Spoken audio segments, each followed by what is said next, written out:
Paulo, em algum momento, ao escrever teus textos, você chegou a se surpreender em relação ao resultado ou não? Aquilo que você escreveu, em geral, correspondia já a uma visão anterior que você havia formulado e que você via se configurar no papel, sem surpresa nenhuma, com aquela expressão, ou determinadas expressões que saíram quase na impulsão da mão, acabaram te surpreendendo uma vez a expressão colocada no papel? Não, uma vez ou outra ocorre isso, que a mim me parece que o que eu escrevi é melhor do que o que eu havia pensado antes. Agora, onde isso ocorre mais frequentemente é no diálogo contigo, por exemplo. Precisamente na medida em que eu sou muito mais oral do que escritor. Quer dizer, eu sou muito mais oral do que gráfico. Então, o desafio na oralidade me leva, às vezes, a uma reflexão que, quando eu vejo no papel, eu sinto que, possivelmente, escrevendo não teria feito. Quer dizer, eu sou mais estimulado na conversa. Agora, claro que, ao escrever, eu percebo que eu ponho sinteticamente, mais lucidamente, o que eu quero também. Agora, há uma coisa interessante com relação à pedagogia do oprimido, é que, enquanto eu trabalhava, eu passei um ano discutindo o conteúdo do livro, sem ter escrito o livro. Eu me lembro, inclusive, de que a primeira vez que eu falei sobre a pedagogia do oprimido, eu já tinha até o título do livro, Pedagogia do Oprimido. E foi em 67, nos Estados Unidos. Na minha primeira visita aos Estados Unidos, eu tive uma série de debates e discuti em 7 universidades.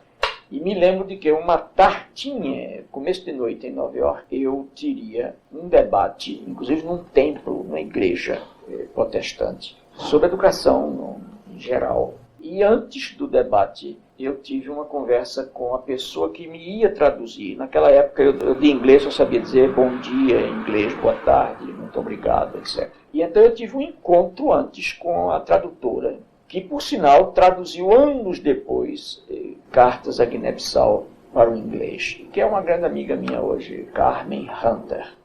Conversando com ela, para que ela se inteirasse um pouco do que eu iria possivelmente discutir, e ela falava muito bem português e ela morou no Brasil. Então ela me perguntou se eu estava escrevendo algum livro. Eu disse, não estou escrevendo, mas estou pensando em começar a escrever um livro cujo título vai ser Pedagogia do Oprimido.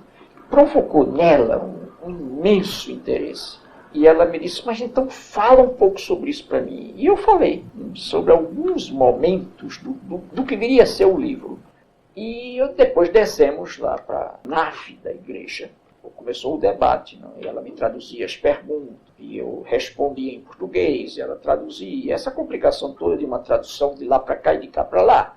Quando estava perto de terminar, ela ultrapassou os limites da tradutora e disse, olha, antes de vir para cá, eu conversava com o Paulo Freire e ele me falou, então, da ideia de que ele pretende começar a escrever um livro, possivelmente este fim de ano e o começo do outro, cujo título vai ser Pedagogia do Oprimido.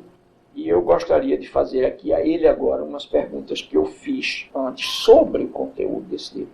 E assim eu falei pela primeira vez sobre a pedagogia do oprimido, de público. Não. Na minha volta para o Chile, eu continuei esse processo, que era, no fundo, um processo, primeiro, de constatação, ou melhor, de confirmação de coisas sobre que eu estava pensando. Segundo, uma espécie assim de preparação para a escrita. E, de modo geral, terminado todos os debates que eu tive durante um ano no Chile sobre a pedagogia do oprimido, eu registrava em fichas, por exemplo. Eu cheguei a ter praticamente 3 capítulos da pedagogia do oprimido em fichas, antes de escrever. Eu me lembro também, por exemplo, do processo de vivência do livro gestando-se. Eu me lembro de que eu tenho a impressão de que eu cansava, inclusive, alguns dos meus amigos, pela insistência com que eu comentava com eles alguns dos aspectos do livro.